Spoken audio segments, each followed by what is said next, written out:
Good evening, and welcome to Regent College and to our 11th evening public lecture of summer 2020. My name is Amy Anderson, and I'm the Director of Communications at Regent College.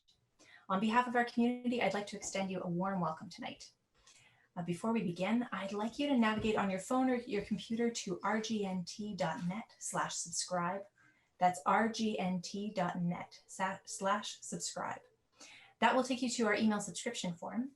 We've got lots of free lectures coming up this summer, so if you enjoy this evening, sign up and stay informed about great events at Regent College. I'm going to give you a bit of information about the format of our evening. Our lecturer, Dr. Mary McCampbell, is going to talk for about 50 minutes, and then we'll have a question period at the end of 15 to 30 minutes, just depending how it goes. You can send all of your questions to eplquestions@regent-college.edu. That's eplquestions@regent-college.edu. And that'll be listed in the description below the video as well. We'll end the evening by 9 p.m. Pacific Daylight Time at the latest, so you can all get off to bed. So our speaker, Dr. Mary McCampbell, is an Associate Professor of Humanities at Lee University in Cleveland, Tennessee. She teaches on postmodern theory and fiction, film, and philosophy, as well as popular culture.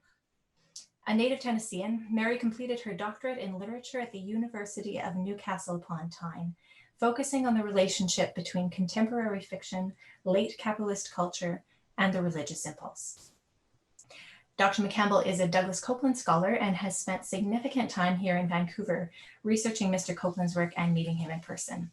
We were delighted to have her here at Regent as a scholar in residence in our winter 2018 term. Mary's academic publications focus on the relationship between contemporary fiction, late capitalist culture, and the religious impulse. Her articles have shown up in a number of publications, including Image Journal, Christianity Today, Relevant Magazine, The Curator, and The Other Journal. Mary is working on her first book, which will be released from Fortress Press in 2021, and it's titled Imagining Our Neighbors as Ourselves: Empathy, the Arts, and the Religious Imagination. So check that out when it comes out next year. This evening, Dr. McCampbell's lecture is titled Guns, Grit, and Grace: Flannery O'Connor and the Sin of Sentimentality. So with that, I will hand it over to Dr. McCampbell. Thank you so much, Amy, for your introduction, and thank you to Regent College for inviting me to be a part of this lecture series. It's really an honor to be here, and I'm excited to talk with everyone about Flannery O'Connor. I'm going to go ahead and share my screen.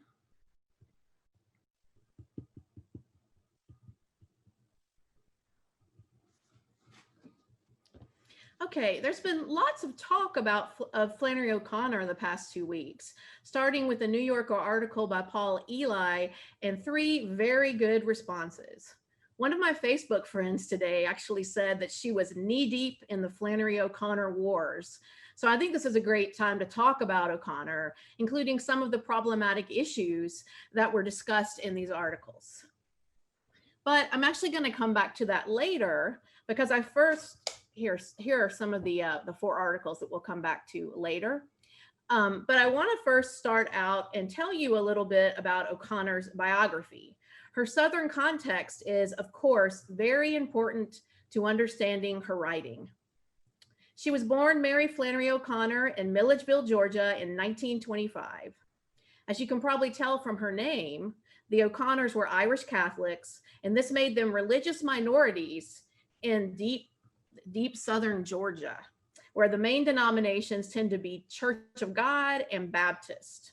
O'Connor left the South to study, and then later was also teaching both at the prestigious Writers' Workshop at the University of Iowa. But her health eventually deteriorated because she battled lupus. She had to move back to her mother's farm in Milledgeville and live among the Peacocks, the Baptists, and the good country people. She was pretty frustrated. Her life was actually quite short, as she died from lupus at just 39 years old. My lecture's central focus is on the way O'Connor challenges us to look closely at reality without romanticizing it. She hated the tendency to airbrush the actions of and consequences of sin. And she especially hated the comfortable cultural Christianity that she often encountered in the South. So here's a wonderful quote that I think sums up some of what I just said. What people don't realize is how much religion costs. They think faith is a big electric blanket, when of course it is the cross. So I first am going to, just in regards to that quote that I just gave you, talk a little bit about her last short story, Parker's Back. O'Connor constantly reminds us, echoing Blaise Pascal, that it is only in focusing our deep brokenness, or what Pascal calls our wretchedness, that we can eventually encounter God. So in this story, Parker's Back, the main character is a very rebellious man, Parker, who has no identity or purpose, not until he decides to tattoo every part of his body. He's an angry atheist, and he has a cruel fundamentalist wife, so not a great combo. So he decided one day to get the face of Christ tattooed on his back to finally please her. She was outraged, called him a heretic, and threw him out, but only after beating him mercilessly, causing whelps to rise up on Christ's face. In this moment, Parker is redeemed. He becomes childlike. He's crying under a tree. The whelps on his back connected him to his own brokenness and the need for his maker, unlike anything ever had. Only by the scars on his back has Parker come back.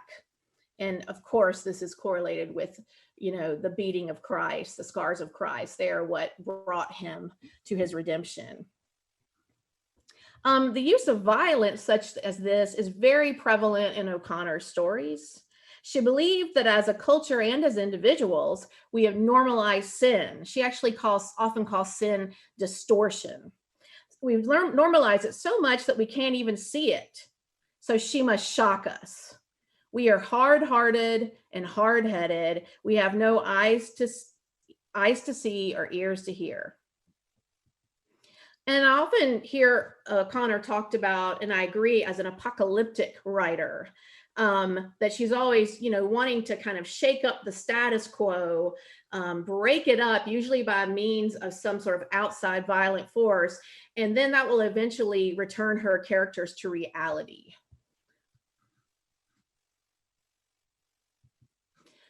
Probably one of her very most famous quotes is this one, explains a little bit of the reasons why she uses shock and violence. And her writing is often called grotesque, although she says that she actually refers to it as literal. So, but this is one of the most well-known quotes. When you can assume that your audience holds the same beliefs you do, you can relax a little and use more normal ways of talking to it. When you have to assume that it does not, then you have to make your vision apparent by shock. To the hard of hearing, you shout, and for the blind, you draw large and startling figures.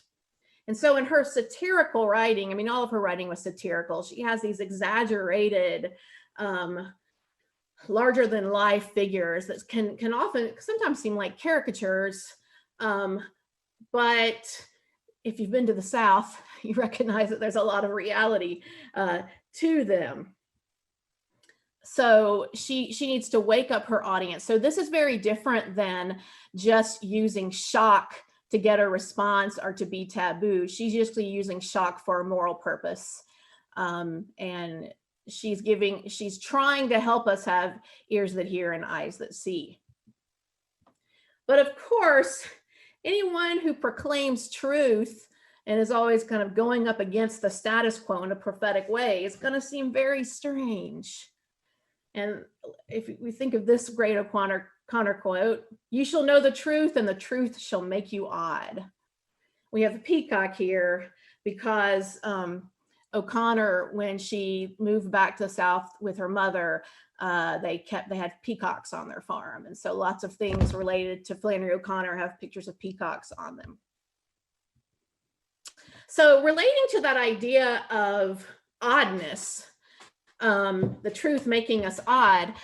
I think this is perhaps what earned her a place amongst the greats in the Southern Gothic genre, alongside, William Faulkner and Tennessee Williams. And of course, I mean, her amazing writing is what earned her the place. But the fact that she deals in dark, macabre, grotesque things. But even more than that, the Southern Gothic genre is a genre that tends to really deconstruct, to really kind of push away facades, and kind of the truth will break through, but often in a painful way. And the facade that Southern Gothic writers are often going up against, are often trying to expose, are Southern aristocracy and social codes, social mores, genteel behavior, and Southern cultural Christianity. And so here you have, a photo of a beautiful Southern plantation, but a Southern Gothic writer will show us that there's something grotesque here, that under the surface, there are things that are morally off center, and there is a true moral, grotesque. Perhaps one example would be that, well, who built these homes but slaves? So there's an ugly underbelly. Southern Gothic writers are not going to just hold up the kind of mythological ideals of the South. So here are some of the things that they really expose. Decay underneath genteel, proper appearances. They expose corrupt institutions, maybe the school, the church, aspects of the government, and of course the institution of slavery itself, and as it transitions into Jim Crow. They focus a lot on a kind of haunting of the South, and this is from a result of the past and present dehumanization of other human beings, particularly through forms of racism. And they will often focus on the kind of shallow nature of Southern niceness. And I had another friend made a wonderful comment today about how, often sometimes Southerners, it's hard to get them to talk straight to you because they're going to be really polite. And she said, she used the phrase antebellum double speak, which I thought was wonderful. So I said, I'm going to quote you. But also just the notion in the South, we joke around about saying, bless your heart. Bless your heart can be really nice or it can be really mean. So, and then once again, the facade of cultural Christianity, which I think Flannery O'Connor is most concerned with the way that faith, Southern cultural Christianity, has been itself deeply corrupted by so many of these other things. And she's constantly showing that relationship. So I wanted to mention, one more thing is that, in this really pushing against the kind of romanticism, O'Connor is pushing against the kind of romanticizing of sin, but also Southern Gothic authors tend to push against romanticizing the past. And so I have these two images here. One is from Gone with the Wind, and one is from A Streetcar Named Desire. And Gone with the Wind, and the funny thing is that both of these are Vivien Leigh, a British actress.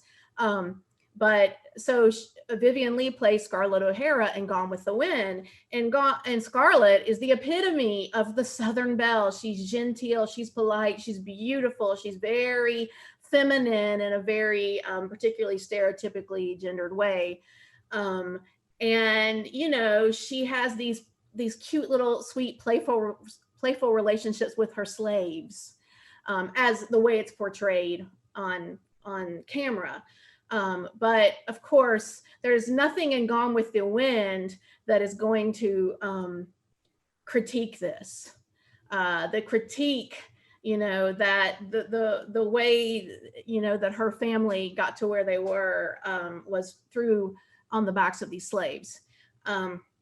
So it's really interesting that, so this was 1939, and that in the 50s, when the same actress plays Blanche Dubois in A Streetcar Named Desire, This is a woman who basically loses her mind because she is under such pressure put on herself by herself and by her society to be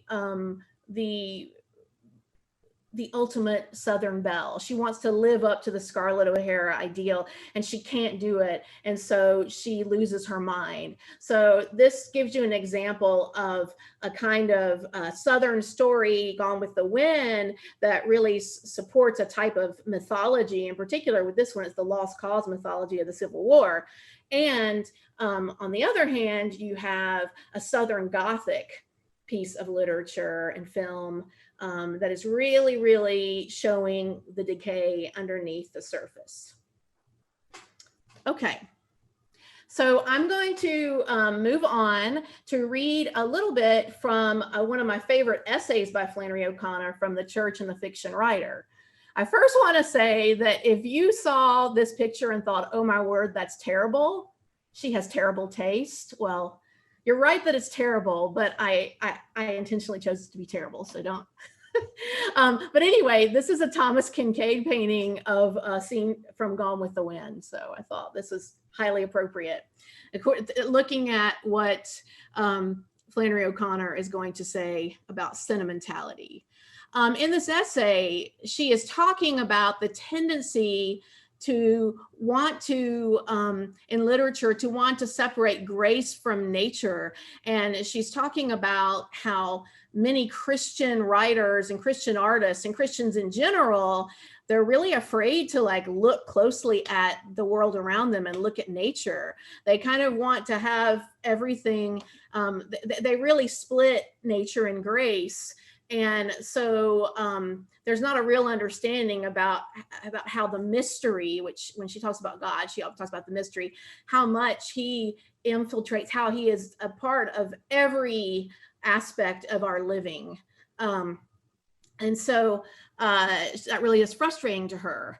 And she says, by separating nature and grace as much as possible, he, meaning the writer, has reduced his conception of the supernatural to pious cliche and has become able,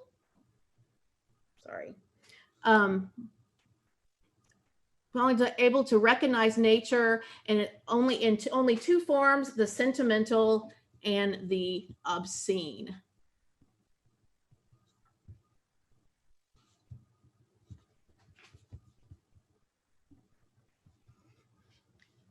He would seem to prefer the former, the sentimental, while being more of an authority on the latter, the obscene. But the similarity between the two generally escapes him. He forgets that sentimentality is an excess, a distortion of sentiment, usually in the direction of an overemphasis on innocence, and that innocence, whenever it is overemphasized in the ordinary human condition, tends by some natural law to become its opposite. So I had to put this kind of precious moments image here to think of this kind of a saccharine innocence. This idea perhaps that Christians should only ever look at art that kind of provides them with a picture of heaven on earth. And that things should always sort of, be perky and pastel, I guess. But this is my favorite part, and the part that I really want to focus on the most. She goes on to say, we lost our innocence in the fall of our first parents, and our return to it is through the redemption which was brought about by Christ's death and by our slow participation in it. Sentimentality is a skipping of this process in its concrete reality and an early arrival at a mock state of innocence, which strongly suggests its opposite. So I want to take a minute to unpack this. O'Connor is arguing that when we create art that is sentimental, and she doesn't mean that has, heartfelt meaning or pathos. She means when you create art that pretends that the world is okay as it is, or pretends that we can wrap things up really quickly just by being good people. That she feels like this mock state of innocence is just really an insult to Christ, because, we've lost our innocence. We aren't going to return to innocence here on earth. Um, and so the only way that we do return, become clean and purified is through the redemption of Christ. But we have to remember that that redemption was brought about by Christ's depth and by our slow participation in it. I think the word slow is really important, the process of sanctification. And so sentimentality skips this process. And, this is very theologically problematic. And so she feels like in her work, she needs to actually remind us of the cost of our redemption. And I can't help but think of Dietrich Bonhoeffer and the idea of cheap grace. And the notion that he says here, cheap grace is without discipleship, grace without the cross, grace without Jesus Christ living and incarnate. And he says we actually need to seek and understand costly grace. Such grace is costly because it calls us to follow, and it is grace because it calls us to follow Jesus Christ. It is costly because it costs a man his life, and it is grace because it gives a man the only true life. It is costly because it condemns sin, and grace because it justifies the sinner. Above all, it is costly because it cost God the life of his son. You were bought at a price. And what has cost God much cannot be cheap for us. Above all, it is grace because God did not reckon his son too dear a price to pay for our life, but delivered him up for us. Costly grace is the incarnation of God. And I think that's interesting when he's saying this is the incarnation of God, and the fact that Flannery O'Connor wants to focus on how do we see grace break through the here and now in our natural bodies, in our natural condition, even in the midst of our sin and brokenness, because Christ himself became incarnate and came in the midst of that. And for us to ignore nature and ignore, the complexity of human reality around us is really misunderstanding the incarnation. So I want to talk about, for a few minutes, about Connor's most famous story. I'm guessing most people, if you're familiar with Flannery O'Connor, you've probably read this one. A Good Man is Hard to Find. And it's very much about the real cost of following Christ, I think. That when I teach this story to college students, and oftentimes if they haven't read O'Connor, they come back the next day and say, Dr. McCampbell, why did you make us read this? because the ending is dark, but it also is redemptive. And I tell them, oh, this is mild for Flannery O'Connor. So, but anyway, the story is really focused very much on a grandmother and her son and daughter-in-law and 2 grandchildren, and they're going on a trip together, a vacation. We're told from the very beginning, the grandmother didn't want to go to Florida. And so because she didn't want to go to Florida, the entire time she is manipulating, she's even making up lies, she's trying to scare the children and the parents into doing what she wants. So she's a very manipulative woman. She also, claims to be a Christian, of course, because she's a good Southerner, but we see that she's a racist. We see her hypocrisy. We see the shallowness of her faith throughout the story. We also see that she's very, very focused on her appearance and on her status in society. She wears gloves, and her description of her outfit is so specific. And she wears these white gloves, she says, because if something happened to them and she was dead on the side of the road, whoever saw her would know she was a lady. Of course, this is ironic foreshadowing. But what happens in the story is that the grandmother realizes that one of the lies she told was even more untrue than she thought. She lied about wanting to go, she told the kids that they would have a treasure. There's a hidden treasure in a house in Georgia, so we need to go to Georgia. And she got them all jumping up and down. But then she realizes the house she really wanted to go to was in Tennessee. So she's messed up. And at that moment, the cat jumps on the back of her son's neck, and it causes them to have a car accident. And they're on the side of the road. They've had an accident. They're not harmed. But then a group of men walk up, including the misfit, who the grandmother had just been reading about that morning. He's a serial killer. And, the grandmother's been manipulative the whole time of the story, but now she's going to use her manipulation on the misfit to try to get her life saved. Now, I don't want to be too judgmental of this lady, because what would we do if, we had a serial killer in front of us? Who knows? But she keeps using the name of Christ to try to manipulate him. And O'Connor even says that when she cries, "Jesus, Jesus," it sounds more like cursing than calling out for Jesus. And she keeps telling him, "You've come from good blood, like you are the right social class." She's appealing to class. "I know you wouldn't shoot a lady." Again, she's appealing to class and her stature. And she's using religion and her Southern stature and her class level, all of these things to try to manipulate her way out of this. And whenever I teach this, I often talk also about the artist Georges Rouault, who was a contemporary of Flannery O'Connor, also a Catholic artist. And he has a wonderful series called Miserere. And these two images really remind me of this story.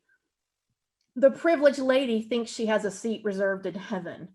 So, I'm showing this to make the point, although O'Connor is focusing very much on the peculiarities and character of the South, she's also focusing just on the reality of human nature.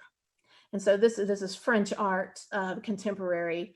The privileged lady thinks she has a seat reserved in heaven. And then, who does not wear a mask? Who is not concerned about appearance? Who doesn't put up a facade in order to be liked or to get ahead, etc.? Okay, so back to the story. I wanted to read, I think this is the most important paragraph in the story. And this is the misfit explaining his philosophy to the grandmother. At this point in the story, they're just the two of them facing each other, and it goes on for several pages. Now, there are what appear to be misspellings, but it's because O'Connor is trying to give us, his dialect. He says, "Jesus was the only one that ever raised the dead," the misfit continued, "and he shouldn't have done it. He thrown everything off balance. If he did what he said, then it's nothing for you to do but throw away everything and follow him. And if he didn't, then it's nothing for you to do but enjoy the few minutes you got left the best way you can, by killing somebody or burning down his house or doing some other meanness to him. No pleasure but meanness," he said, and his voice became almost a snarl. Now, O'Connor says in her writing, she's one of those rare artists that will actually write essays and tell you what she meant in her stories, because she gets frustrated by misinterpretations. She tells us that the misfit was actually a prophet gone wrong. The misfit was a brilliant, intellectually brilliant man. And the misfit also had a prophetic sense about him, but he chose to not follow it. Because right here, what he is saying is, if it's true that Jesus raised from the dead, if that is true, then everyone should throw everything they have away and follow him. It doesn't make sense to do anything else. But if he didn't do what he said, then there is no meaning in life. And I just get my fun however I want to. I just make up my own set of morality, and I get pleasure through meanness. So there are two things I want to reference that I think come up here. And first is, O'Connor often references, Bible stories. And so I think this really reminds me of the story of the rich young ruler. I'm sure she has this directly in mind. And I noticed that these verses start off with the question of the idea of being good. Good teacher, what good things shall I do to have eternal life? Why do you call me good? No one is good but one, that is God. And it's interesting because the story, A Good Man is Hard to Find, the ironic title, unpacking, who, her characters who are very religious, they're Pharisaical, they think they're so good. And a lot of the reason they think they're good is because they're Southern and because they go to church and because they're of a certain social class. So she is interrogating the idea of what goodness means in the story. And she also does that in her story, Good Country People. Anyway, Jesus lists the commandments, and the young man says, all these things I've kept from my youth. What do I still lack? But Jesus said, if you want to be perfect, go sell what you have and give to the poor, and you will have treasure in heaven, and come follow me. When the young man heard that saying, he went away sorrowful, for he had great possessions. So of course, what we see here is he couldn't let go of everything. This was his idol. And so it's interesting that the misfit, if we go back, says, if he did what he said, then it's nothing for you to do but throw everything and follow him. If he did what he said, all of us should choose what the rich young ruler did not choose. But he doesn't choose that. So I want to just briefly mention, Friedrich Nietzsche's will to power philosophy, and how much I feel like several of her stories with the idea of good country people, and A Good Man is Hard to Find, actually kind of critique and combat this, because of course Nietzsche wanted to flip the value system where Judeo-Christian values of sacrifice and kindness and humility were grotesque to him, and the pre-Socratic Greek morals of being clever in a way that you can fool people to get what you want, following your natural drive to get ahead. And so what we have here is the misfit. I mean, Nietzsche tells us that one who follows their will to power and doesn't let anything else get in their way, he is a Superman. And so I want to argue here that the misfit is a Nietzschean Superman, because he is flipping this value system, and he is saying, I didn't, if what Jesus said was true, then that's the whole meaning of life. But if there's no meaning of life, if everything is based on individual perspective, then I'm just going to enjoy the few minutes I have left, and I'm going to increase my power.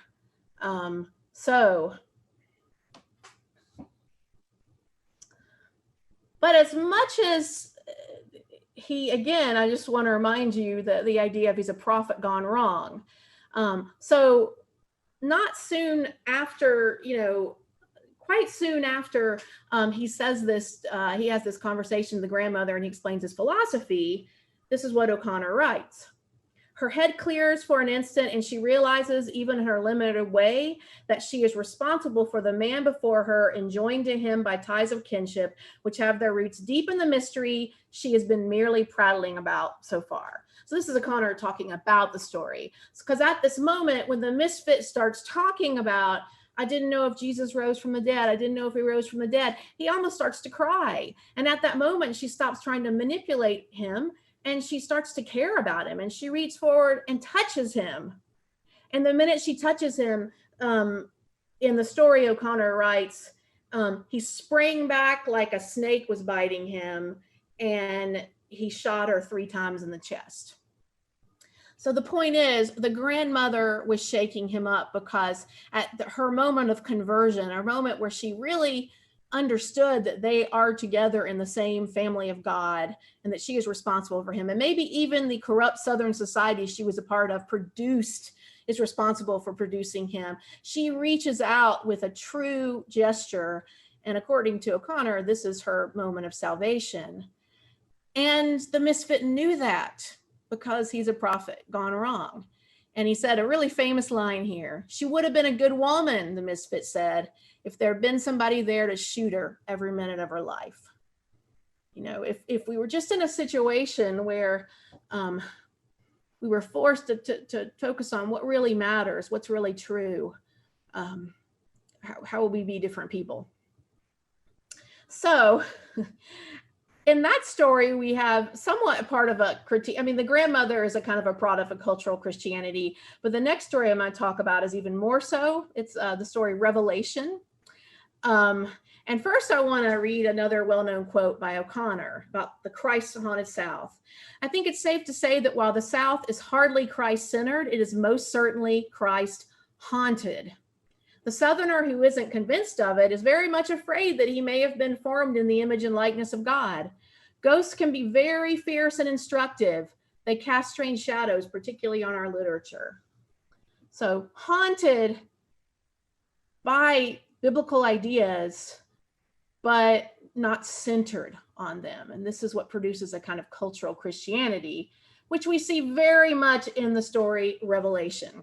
And this is the story that's been debated a lot over the past few weeks in these recent articles of O'Connor. And in a Revelation, you have a woman named Mrs. Turpin at the doctor's office with her husband, Claude. And as she's sitting there waiting, he'd been kicked in the shin by a cow, of course.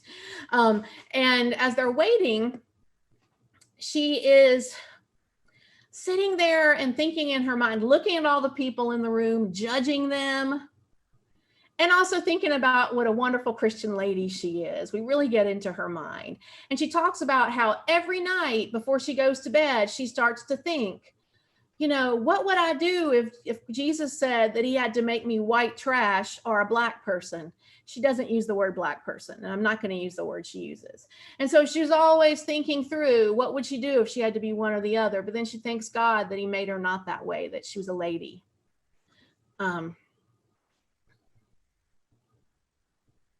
But while she's sitting in the waiting room and she's having this internal, you know, monologue that we're reading and nobody knows, there's a young girl in the room who has an epileptic seizure, and the girl's name is Mary Grace, which the name is significant. And Mary Grace throws a human development textbook across the room and yells at her, "Go back to hell where you came from, you old warthog." This is typical Flannery O'Connor. So she goes home shaken by this, and she begins to get angry with God. And she's out there watering her hogs, and she is shaking her fist at God. "What do you send me a message like that for?" she said in a low, fierce voice, barely above a whisper, but with the force of a shout in its concentrated fury. "How am I a hog and me both? How am I saved and from hell too?" Her free fist was knotted, and the other she gripped the hose, blindly pointing the stream of water in and out of the eye of the old sow, whose outraged squeal she did not hear. So she's angry at God. "I know you sent that message to me. What are you saying about me? I'm a good lady. I know I'm saved."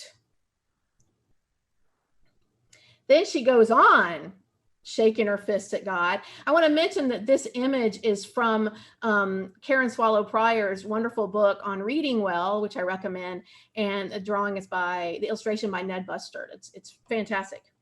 But anyway, she says, "If you like trash better, go get yourself some trash then." She's talking to God. "You could have made me trash or a black person.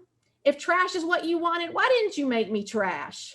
She shook her fist with the hose in it, and a watery snake appeared momentarily in the air. "I could quit working and take it easy and be filthy," she growled. So it's interesting that there's a description of the watery snake. I think there's significance there. But I want to go and I want to read the whole section from the end of this story, which is when she has this final vision. At the end, God gives her a vision. And it says, "A visionary light settled in her eyes. She saw the streak as a vast swinging bridge extending upward from the earth through a field of living fire. Upon it, a vast horde of souls were tumbling toward heaven. There were whole companies of white trash, clean for the first time in their lives, and bands of black people in white robes, and battalions of freaks and lunatics shouting and clapping and leaping like frogs. Sorry, I went into my southernness there. And bringing up the end of the procession was a tribe of people whom she recognized at once as those who, like herself and Claude, had always had a little bit of everything and the given wit to use it right. She leaned forward to observe them closer. They were marching behind the others with great dignity, accountable as they had always been for good order and common sense and respectable behavior. They alone were on key. Yet she could see by their shocked and altered faces that even their virtues were being burned away. So I wanted to refer to some of the, I wanted to bring up some of the verses she's referring to, because Mrs. Turpin, who spent so much of the story convincing herself what a good Christian she is, when she's a deeply judgmental, condescending, hypocritical, and racist person. And so she has this vision, and it's very clearly a reference to Matthew 20:16. The last will be first, the first will be last. And so those that she looks down upon are the front of the line, acting what she thinks is idiotic, but again, in the eyes of the world, that kind of uninhibited praise of God would look idiotic. She also, so she talks about the virtues, that the people that are in the back, those that are keeping beat and who aren't acting crazy, but even their virtues are being burned away. So this reminds me of two verses. All of us have become like one who is unclean, and all our righteous acts are like filthy rags. And then there are, of course, multiple references in scripture to the refiner's fire. Malachi 3:2, who can endure the day of his coming? Who can stand when he appears? For he will be like a refiner's fire or a launderer's soap. So I want to go back to mentioning the articles that have come out the past few weeks about O'Connor and race. And the kind of inflammatory title from the New Yorker article by Paul Eli, How Racist Was Flannery O'Connor? And I'm going to go ahead and answer and say a lot. And I think all of these writing would agree. But, and I can talk in the question if you want me to talk more specifically about his article, but I don't want to get too specific about that. But what I've noticed, and I'm agreeing a lot with Jessica Houghton-Wilson's article that was in First Things. I don't know if I would go so far. I don't think that O'Connor was anti-racist in her writing, but I certainly think she was wrestling with her own racism and critiquing cultural racism. And I don't think she really fully understood systemic racism and how much racialization was a part of the cultural mythology. But I do think she understood that being a racist was something that has to be refined and burned away. And we can look very closely, what we just did at Revelation. And I do feel like O'Connor, and she has many stories about that deal with race issues. There are multiple ones. But in this one, it really, there's so many different readings of it in these different articles. But I would argue that O'Connor, we see in her letters that she wrote that she very much would speak very condescendingly of like a Black author, James Baldwin, and that she said some pretty hateful things about African Americans. And I'm not comfortable with what people sometimes do, which just dismiss and say, well, they're a product of their time, and that's a different time. But, right, good and bad don't change. What's evil and what's righteous doesn't change. So this was not righteous.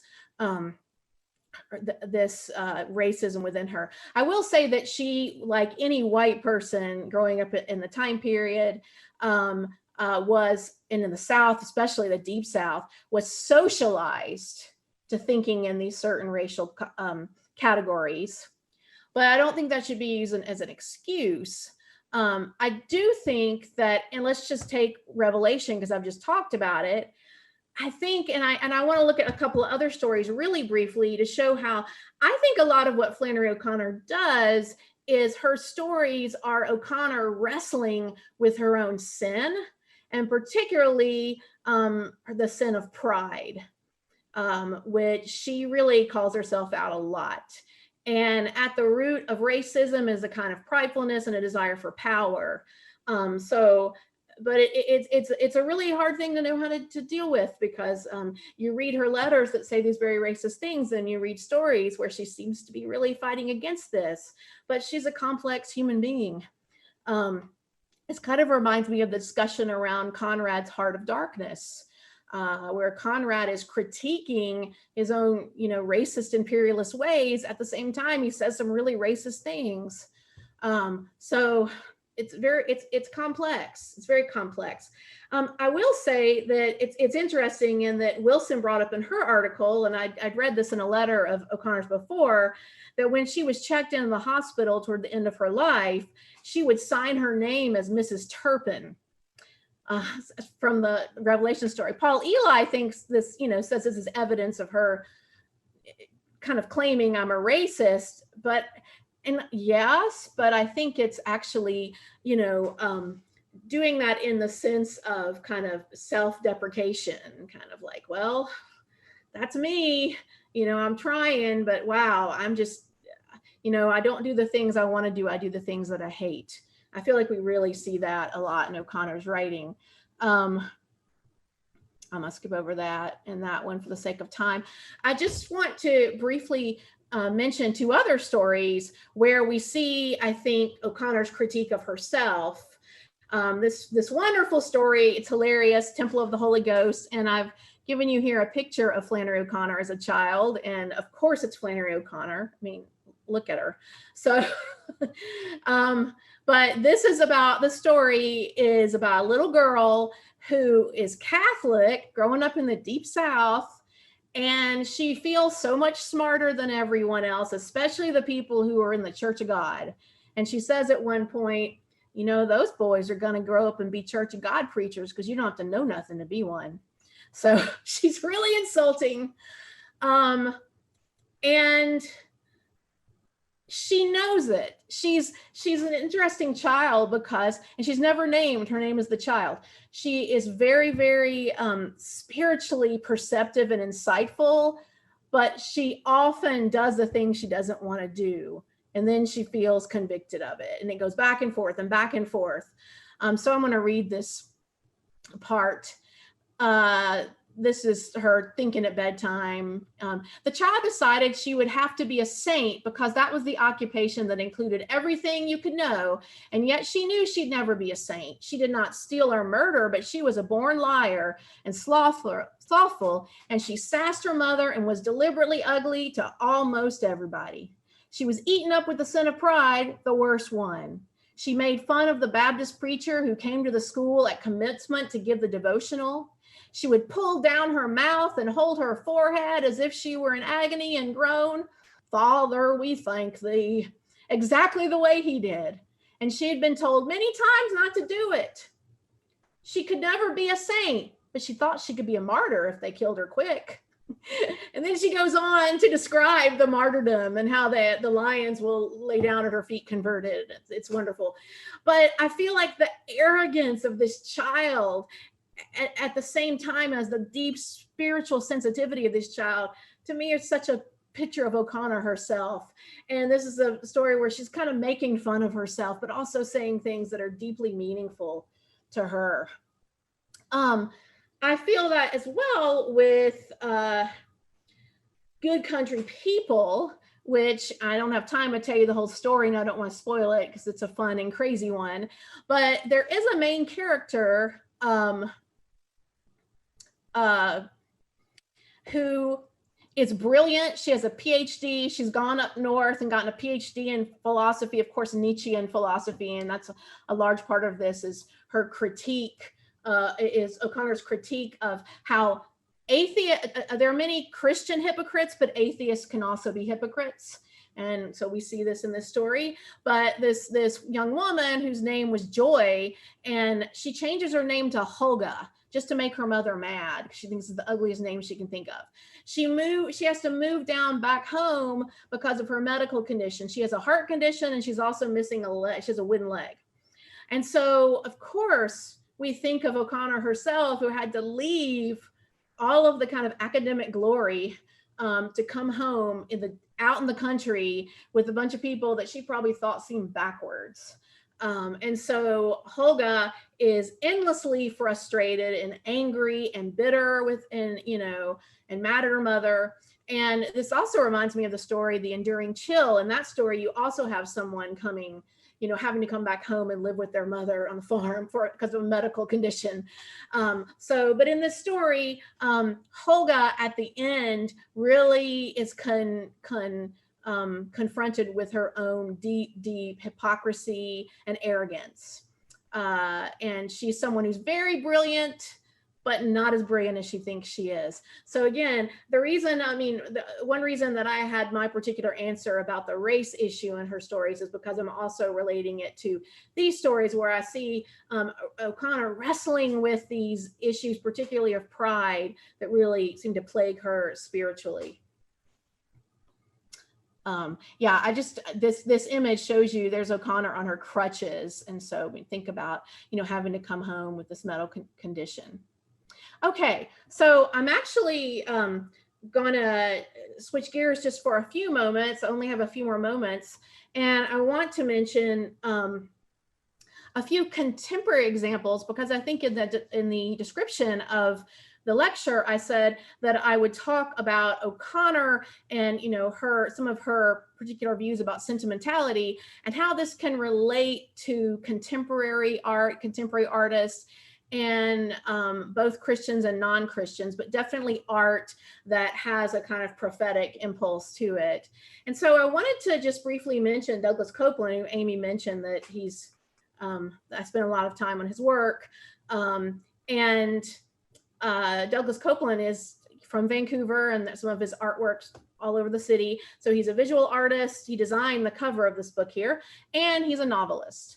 And I feel like he is a great example of someone very different stylistically, very different, but there's something in his writing that resonates with me a lot, like Flannery O'Connor. Copeland doesn't profess Christianity. I think he's agnostic, right now. But this is the opening to his novel, Hey Nostradamus, which is about a Columbine-style school shooting. This is the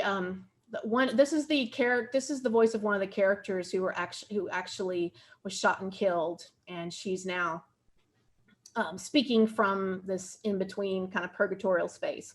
I believe that what separates humanity from everything else in this world, spaghetti, binder paper, deep sea creatures, Edelweiss, and Mount McKinley, is that humanity alone has the capacity at any given moment to commit all possible sins. Even those of us who try to live a good and true life remain as far away from grace as the hillside strangler or any demon who ever tried to poison the village well. What happened that morning only confirms this. So here we have, and this character is actually meant to be a Christian character. And here we have someone who is saying, looking really hard directly at the truth. And it's a book about a school shooting, and saying that we are all equally lost. And any of us, this is not a romanticized view of human nature. He does not use theological terminology that much. He does use the word sin. This is a very non-romantic view of human nature, yet it is not a hopeless, despairing view of human nature. And Copeland's stories often end with a great deal of hope and seeking redemption and even searching for God many times. He also, here's a picture of Copeland. He also This is an excellent critique of Christian, a kind of cultural Christianity, similar to how Connor critiques cultural Christianity. He says there can be an archness, a meanness in the lives of the saved, an intolerance that can color their view of the weak and the lost. It can make them hard when they ought to be listening, judgmental when they ought to be contrite. So this hardness and this meanness in the lives of the saved makes me think of Mrs. Turpin.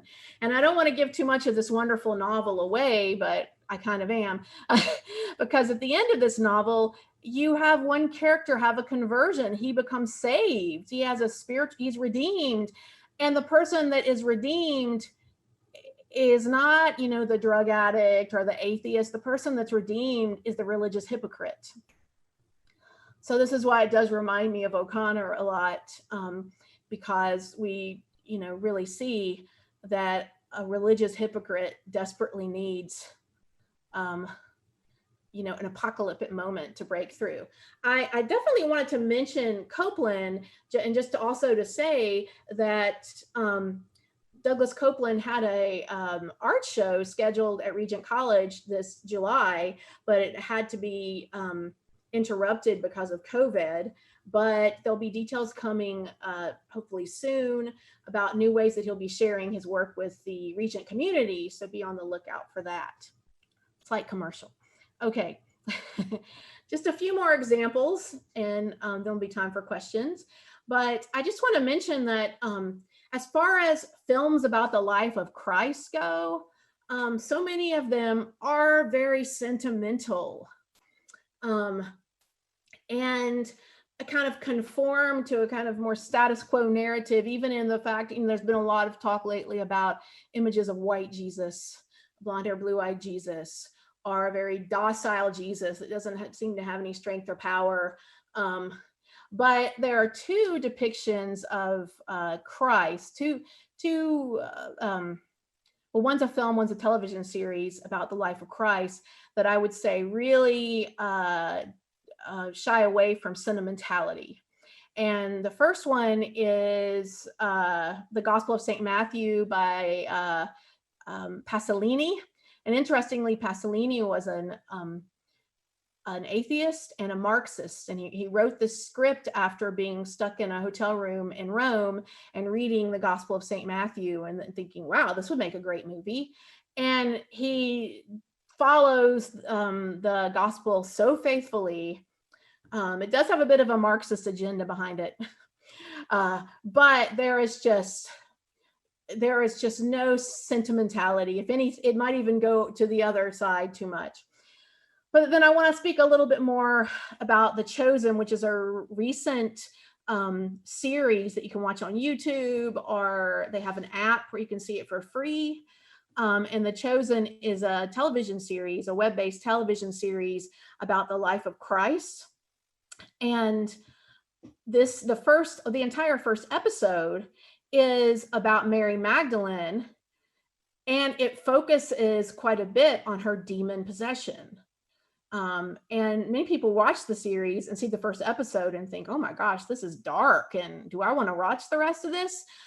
But I really appreciated it, actually. And there's quite a bit of darkness in the first episode, but I feel like what the director was doing here, and I saw an interview with him, or him talking, he was talking to some of the cast members and saying, you can't make this scene sentimental, really, really working with them. I feel like he's showing us the need for Christ. Again, it's not, it's like, why do we need Christ? Things weren't okay. Things weren't airbrushed and happy. And so the episode regarding Mary Magdalene's demon possession is very disturbing. But then it goes on, and I think this is the most beautiful, real portrayal of Jesus I've ever seen. He just is portrayed as a full human being, funny. He can be sad, he has great power and great humility. And so I think Flannery O'Connor would like this series. That's what I'm saying. I think I had a few more examples just from films, but I think I'm going to skip over these. and just get to the end. And I just wanted to end by saying that O'Connor's apocalyptic art really forces us into a space where we must consider and face reality if we allow ourselves to. And then we realize that reality is messy, complex, and imbued with echoes of the mystery of its creator. So we need to be aware of the cost of returning to reality. And O'Connor is constantly wanting to scream at us and make us aware of this cost, because to cling to the pastel sentimental rather than the crucified Christ is truly a sin. Thank you so much. Now it's over to Amy if we have any questions. Thanks so much, Mary. That was great. We do have a few questions here, and I'll get into them in a minute, but I just wanted to kind of lead off with a question about this distinction between the obscene and the sentimental. I'm interested in that. I'm interested partly in, I guess I'm going to say two things. One is, you mentioned O'Connor shocking us out of the sentimental, but does she also shock us out of the obscene at any point in her work? And then I guess my second question would be, how do we discern between shock that leads us out of the sentimental into reality and shock that is a response to the obscene or a resistance to the obscene? I was wondering if you could speak into those pieces. So the first question about this, yeah, I realized I cut off some of that, so I'm glad you asked the sentimental and the obscene, because in the very next sentence she talks about pornography. And I think it's very interesting that she puts pornography up alongside, like, in my mind, Precious Moments figurines or something, because what she's saying is that with pornography, the reason it's like a sentimentality is because something that is sentimental, I'm thinking of a poorly made movie where the actor, there's not a good script and there aren't good actors, but there's going to be really sappy music to tell you how to feel. Right. And so it's skipping over the hard stuff, but it's sort of forcing into a space of having a warm, fuzzy feeling, but the feeling is completely detached from reality. And so she talks about that with pornography, that pornography in its very airbrushed, artificial, and dehumanizing way is skipping over, the actual purpose of sex, and is skipping over the work. And it's just this fantasy picture that takes you away from reality. So I think that's why, so the obscene and the sentimental, I think that's interesting that they're, in her mind, they're so close, because they're both about trying to make the audience feel a certain way without really earning it. Does that make sense? Now, what was the second question? I got about the first one. I feel like you got into it a little bit, but the second question was about how do we distinguish between something that's shocking us into reality and just a reaction to the obscene that is also, like, we also speak of that as shock. So how do we distinguish between those two? Well, I feel like something that is shocking us into reality is going to have a moral core to it that's going to be obvious. Because, so I often talk about this in my classes, about the difference between, I love pop culture examples, the difference between The Simpsons and Family Guy. So The Simpsons, I'm convinced, has a moral core. Like, it is satire. There are actual ethical points being made. There's a critique of society. There's a critique of human nature, and it's exaggerated like any satire, but it's exaggerated for a particular purpose beyond just getting a cheap laugh. Whereas Family Guy, I mean, I could be wrong, but from everything I've seen, it's just, how many taboo boxes can we check? Like, we just want to say things to shock people. And it's a very cheap way, in my opinion, to lure people in. It's not relational, but the thing is, it's hugely popular and there are many works of art. So I think this is why she gives us this really helpful framework for thinking about how can we think about art Christianly, both as, those who are engaging in it and those who are creating it. So I'll stop That's there. great. That's great. We had a couple of questions from Teresa and John that get at a similar issue. So Teresa asked, how did Flannery develop her anti-sentimentality perspective? Was it from leaving the South and then returning? And then John asked, to what extent did her being a Catholic, being born and raised in the South, shape her perspective, so being an outsider? Yeah. So yeah, I was wondering if you could speak to those two, how her being in the South shaped her both as an outsider and also in her approach to sentimentality. Well, I mean, there's not anything that I can't say that I know this definitely for sure. But just being a Southerner myself, which you could probably tell, especially when I started to get in reading some of those voices, that we love sentimentality. Like there's sentimentality, this whole romanticizing. I mean, I'm just going to go ahead and tell you that at my local mall, we had a Christian perfume shop.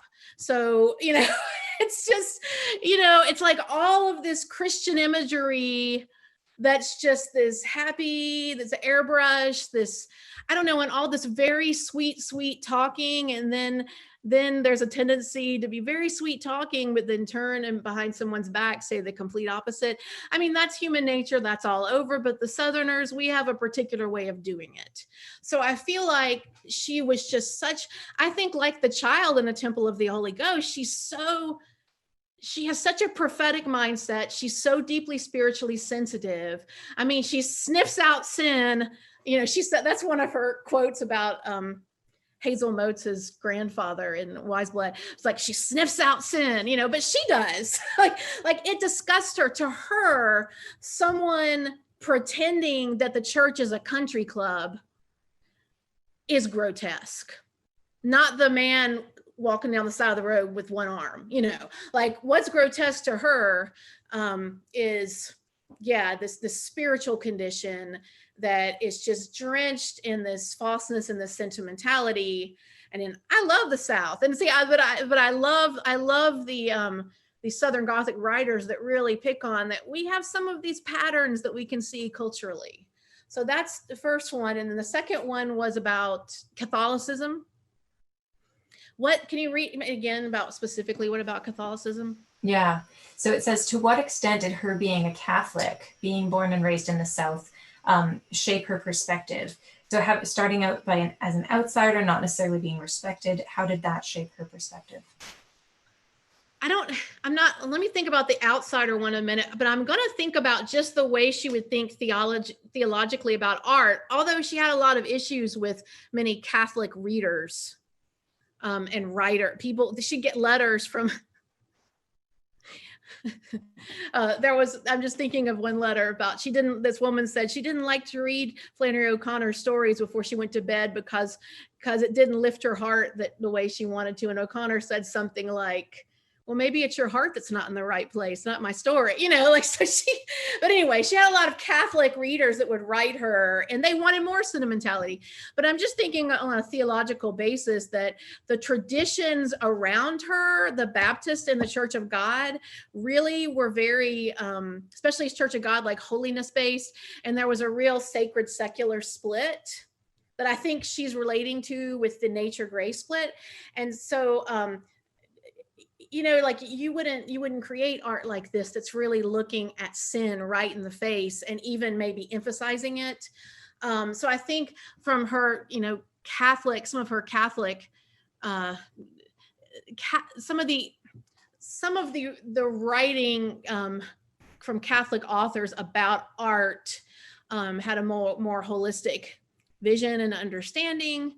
But I do think, and I think that added to, her frustration as being an outsider because, she was living in the countryside. Most people around her probably thought she was a complete weirdo.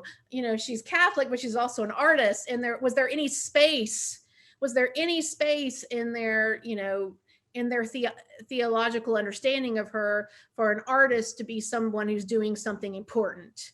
So those might be two ways. I will say her Catholicism, I think really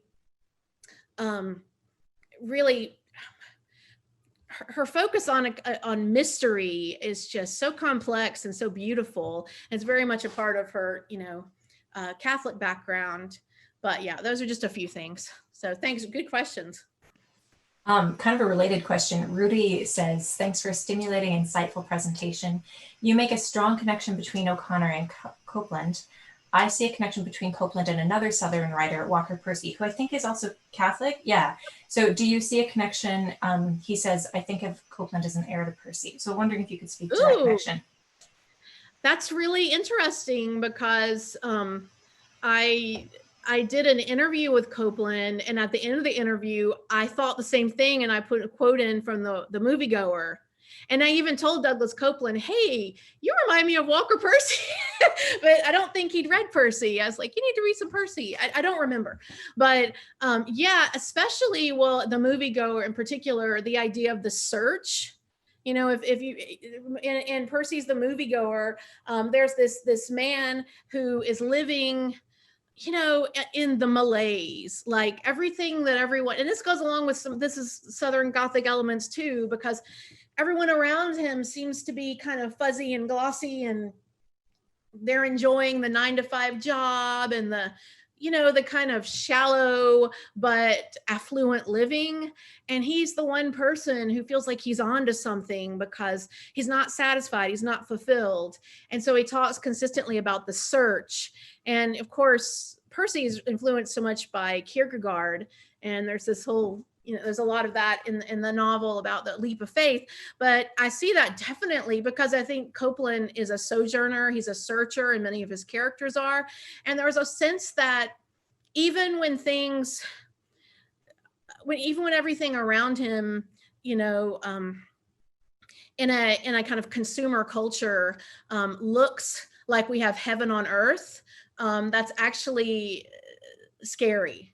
That's actually hollow and a lie, and he's onto something, and he's searching, like, what's the deeper meaning? What else is there? So I love that he made that connection. Thank you. So I need to do more on that, or whoever wrote that, you should go write a dissertation on that. You should.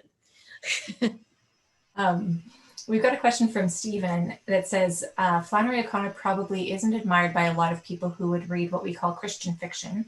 So novels like The Shack or Left Behind, or pious family sagas set on some farm. And yet it's impossible for me to read O'Connor and not feel the deep connection to Christian truth.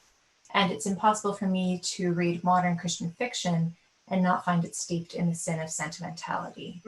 So Mary, what do you think makes a novel or a story count as Christian fiction? That's from Stephen. Whoa, Stephen. That's I'm gonna have to write a dissertation on that. No, that's a great question, but that's a big one. Ooh, that's a really big one. Yeah, I mean, I almost put up images from some of the current Christian films, like the whole Christian film industry, and like wanted to compare The Tree of Life as a film by Christian filmmaker Terrence Malick, and then another one of those kind of mainstream, like, I don't know, what are the names of even the football movie, and I can't even remember, but these kind, God's Not Dead, and these kinds of movies, and how different they are. Because to me, I guess a good Christian, but see, I think there's some Christian works of art that aren't by Christians, like the film Magnolia that I didn't talk about, but I was going to, but just I ran out of time. But I think that a deeply Christian film is going to show us the two parts of a human being. You know, we're made in the image of God and the glory within that, and also our wretchedness and our brokenness. And there's going to be a complexity and a wrestling. It's not going to be, this is why I struggle with some of the contemporary Christian art, because things are just too neat and clean and easy, and they seem more formulaic than real. And so that's one part about what makes it Christian art. I mean, of course, it would have to be deeply informed by the Word of God in its central core, if in its core morality, and it's and so a movie like Magnolia, which I mentioned, which I will give a disclaimer, has a lot of profanity. It's true mixing of sacred and profane, but it might be my most favorite movie because it's a film about the sins of the fathers come down on the sons.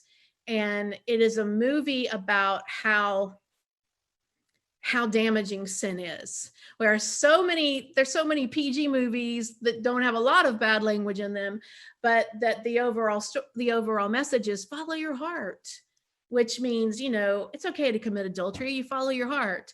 Whereas this film is so brutal and so in your face, and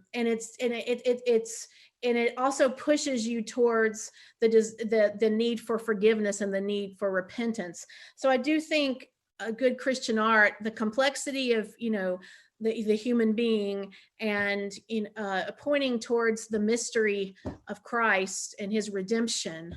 And yeah, I mean, I could talk about a lot of specific examples, but there are just some ideas. And even that's a hard one. It's like answering the question, what is art?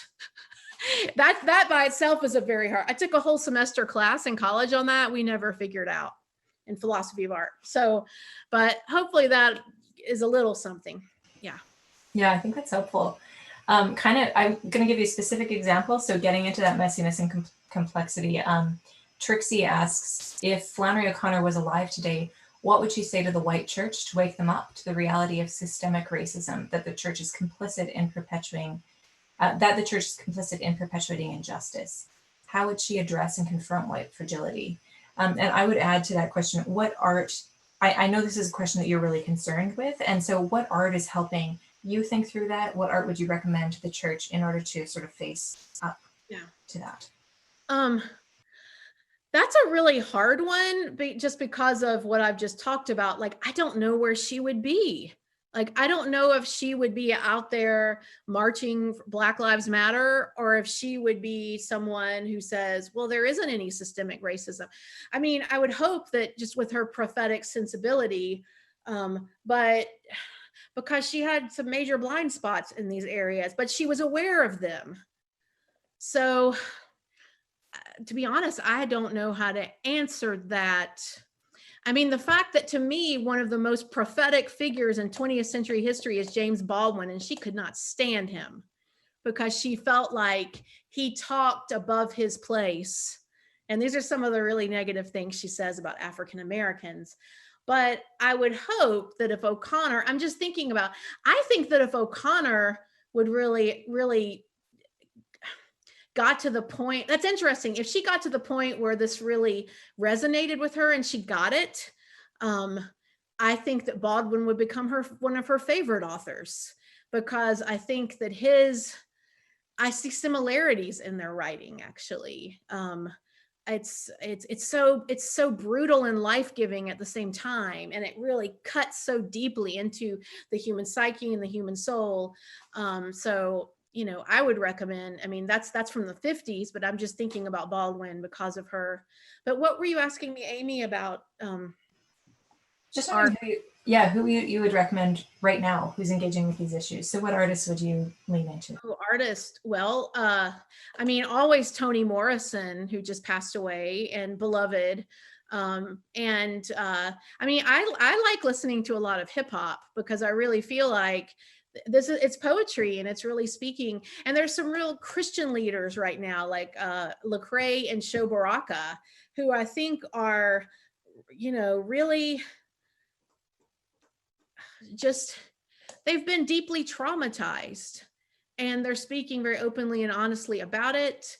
And we can really learn from them, and really, try to understand, and have more, I don't know, beyond empathy, but really have our eyes open, not just to feeling empathetic for another person, but to understanding the systems that kind of put them in the positions that they're in.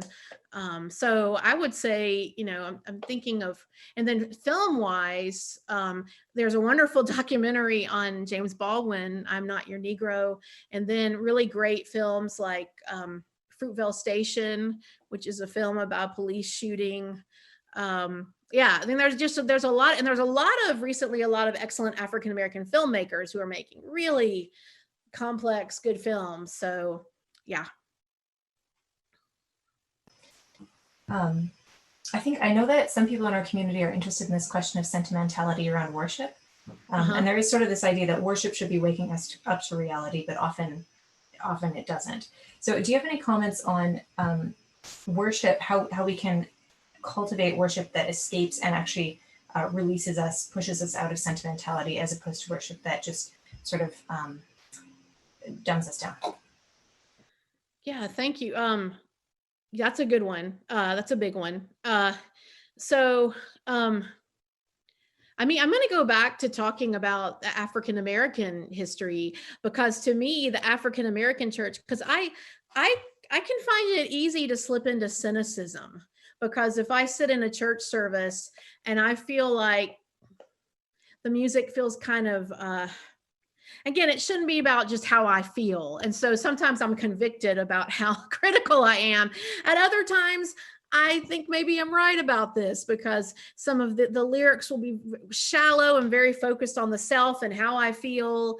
And it also kind of, some of the contemporary worship music just feels like, yeah, not connected to nature the way O'Connor, not really in touch with both that thy kingdom needs thy kingdom come, that there's still so much work to be done in you know, what is this wasteland that we're living in right now. How can we work to transform, to be, you know, co-transformers? But so I think that the African American church are really are instructive in this. I mean, I just, and because I mean, they're America's persecuted church, I would say, or one of the greatest persecuted churches in the world.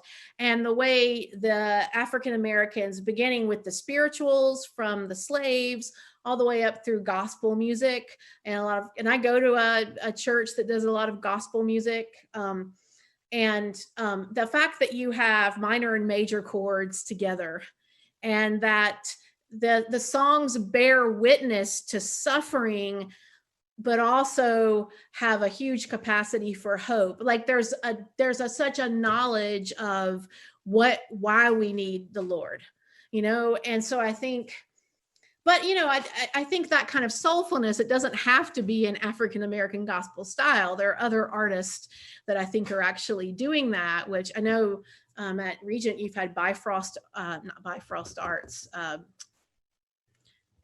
Isaac did Bifrost Arts first, and what's the Isaac Porter's Wardell? Gate? Yeah. The Porter's Gate, yes. Some of the music that Isaac Wardell is writing, that's just, it's in touch with reality, both the reality of, you know, our messed up, complicated world, Earth, you know, with your feet on the ground, but also the mysterious, beautiful, beyond our conception reality of the mystery of God. And so how these two intersect, it's not just sort of floating. So I'm getting very, sorry, kind of abstract here, but and so I'm not a musician. So, but I'm just, yeah. I think that's great. Just one last question, and more on a practical note, but David is wondering, how did O'Connor go about getting published? What was her process for that?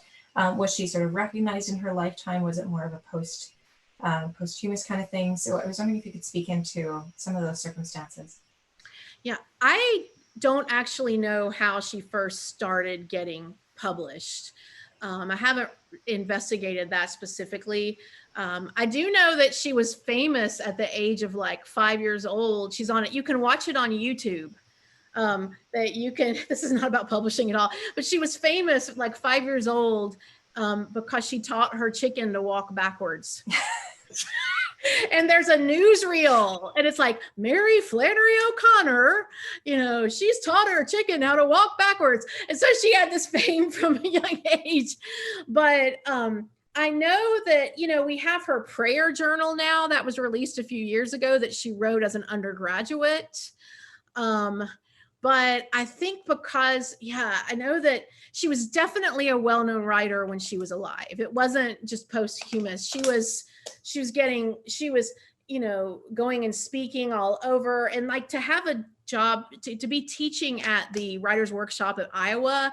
I mean, like Kurt Vonnegut was professor there, not then, but you know, so there, it's the most prestigious place to teach and take creative writing in the United States. And so she went there, and then she ended up teaching there. So I think by nature of her job, she was well known. But I don't know exactly how she got her foot in the door, particularly. Yeah, because the prayer diaries, I believe, are before she was published, and those are really, really fascinating. But yeah, she was very well known, and you can there's actually another on YouTube. You can go to YouTube and listen to her read A Good Man's Hard to Find, and it was a public reading, like at a university. You can also, there's a wonderful story if you look at her letters. There's a wonderful story about her and a young man named Alfred Korn, who, it's so beautiful that he was a freshman in college, and she came and spoke at his university, and he felt like he was losing his faith because he'd come to university and it's the first time he'd read philosophy. And so he and Flannery O'Connor went back and forth with a series of letters, and she kind of helped him, like how can you stay in university? Like, so there's just a discussion back and forth. So just seeing this, I mean, she had a lot of people. She wasn't so famous that she wouldn't write back. So she has a lot of letters from, probably not all her fans, but someone like that. So there's some neat things that you can look up. Thanks so much, Mary. Yeah. I've really appreciated this talk. It's been great. Lots to think about. So we just want to thank you for making time. I know it's what, 11 o'clock, 12 o'clock there? Almost midnight. 11:56. Thank you for making time late in your night. We really appreciate that. I also want to thank all the audience members who sent in questions. We really appreciate you being engaged and involving us in your experience of learning through this. And we want to thank the donors who make it possible for Regent to continue offering this free lecture series and keep on cultivating a community that's committed to theology for the whole people of God that touches all parts of life. If you are interested in joining that community, to becoming a donor and contributing to our financial aid fund for students, please visit our website at rgnt.net/give. That's rgnt.net/give. We do hope that you'll be able to join us this coming Wednesday, again at 7:30 p.m. Pacific time, when Dr. Ross Hastings will give a lecture titled A Theology of Depression, a personal narrative on the economy of divine strength through weakness. I think that's actually going to be a great follow-up to this, pulling that into the personal. So we hope you'll join us on Wednesday at 7:30. And Mary, thanks once again for being with us tonight. Thank you. Yeah. Thank you so much. Thank you, everybody. Have a good night. Good night.